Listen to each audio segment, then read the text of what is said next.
Hello viewers, আসসালামু আলাইকুম। স্বাগত জানাচ্ছি আমার কৃষির নতুন আরও একটি ভিডিওতে। আজকে আপনাদের মাঝে তুলে ধরব কিভাবে খরগোশ পালন করবেন বা বিল্ডিং বাড়িতে কিভাবে বারান্দায় কিংবা সিঁড়ির নিচে খরগোশ পালন কিংবা খাঁচায় খরগোশ পালন সম্পর্কে আজকে আপনাদের মাঝে এই ভিডিওতে তুলে ধরব।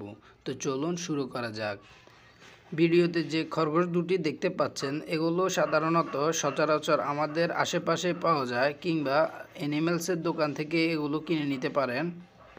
আমি এই খরগোশ দুটি পার্শ্ববর্তী একটি অ্যানিমেলসের দোকান থেকে কিনে নিয়েছি। এই খরগোশগুলো জায়গা ভেদে বিভিন্ন দামের হয়ে থাকে। কোথাও কোথাও হলো 1500, কোথাও কোথাও 800, 900 কিংবা 500 থেকে 700-র মধ্যে পাওয়া যায়। এটা জায়গা ভেদে বিভিন্ন ধরনের রেট হতে পারে। এর পরবর্তীতে আসি এগুলোর পরিচর্যা নিয়ে। খরগোশ পালন খুবই লাভজনক এবং খুবই সহজ পদ্ধতিতে খরগোশ বাসায় পালন করা যায়।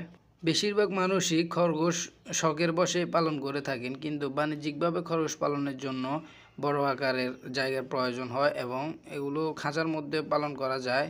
খরগোশ পালনের জন্য মোটামুটি সাইজের একটি খাঁচা হলে আপনি নিজেই ঘরের মধ্যে খরগোশ পালন করতে পারবেন।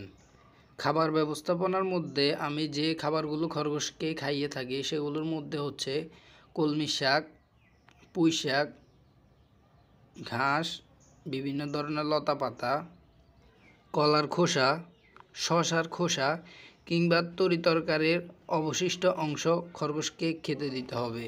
তাছাড়া বাড়তি ক্যালসিয়াম ও প্রোটিনের জন্য বাজারে পাওয়া যায় এমন ভালো মানের গরুর খাদ্য আমি খরগোশকে খাইয়ে থাকি।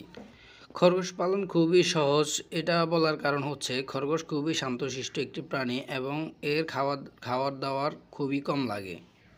আপনি যে সাইজেরই খরগোশ পালন করেন শুধুমাত্র খেয়াল রাখবেন 2 বেলা ওই সাইজের খরগোশের খাওয়ার ঠিকমতো দিতে হবে।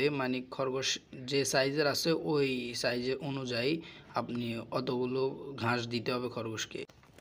তাছাড়া বাড়তি পুষ্টির জন্য গরুর ফিড আর ভুসি কিংবা বিভিন্ন ধরনের পুষ্টিকর প্রোটিন জাতীয় খাবার খাওয়াতে হবে।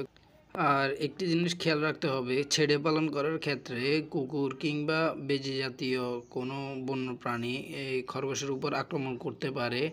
তাই খরগোশকে অবশ্যই ছেড়ে পালনের জন্য আলাদা জায়গার ব্যবস্থা করতে হবে। তো আজকের ভিডিওটি এই পর্যন্তই। যদি ভিডিওটি ভালো লাগে অবশ্যই লাইক, কমেন্ট এবং শেয়ার করে আমাদের পাশে থাকবেন। পরবর্তী ভিডিওতে খরগোশের খাবার দাবার, কত দিনে খরগোশ ব্রিডিংয়ে আসে, কয়টা বাচ্চা করে এবং কত দিনে বাচ্চা করে, এইসব বিষয়ে সম্পূর্ণ বিষয়ে একটি নতুন ভিডিও তৈরি করব। ওই ভিডিওতে আরও ভালোভাবে বেসিক ধারণা দেওয়ার চেষ্টা করব। তো ভালো থাকুন, সুস্থ থাকুন, প্রতিবারের মতো আমার কৃষির সাথেই থাকুন। ধন্যবাদ আজকের মতো।